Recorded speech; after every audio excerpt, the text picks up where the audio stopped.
اعوذ باللہ من الشیطان الرجیم بسم اللہ الرحمن الرحیم۔ ایک نوجوان کو چوری کے جرم میں حضرت عمر رضی اللہ تعالی عنہ کی عدالت میں پیش کیا گیا۔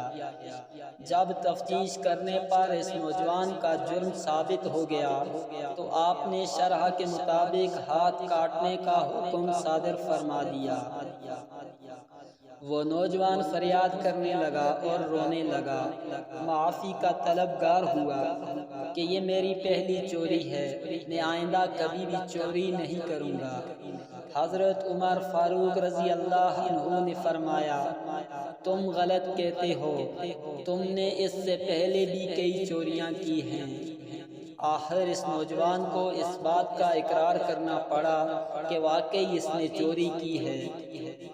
اب وہ بجائے معافی مانگنے کے اس بات پر حیران تھا کہ آپ کو کیسے میری گزشتہ چوریوں کی خبر ہوئی۔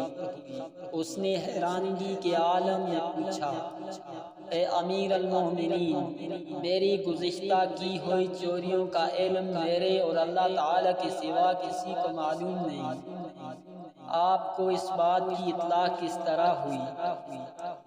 حضرت عمر رضی اللہ تعالی عنہ نے فرمایا، اللہ تعالیٰ کسی کو بھی اس وقت تک ذلیل و خوار نہیں کرتا جب تک کہ وہ برائی کی حد سے آگے نہ بڑھ جائے۔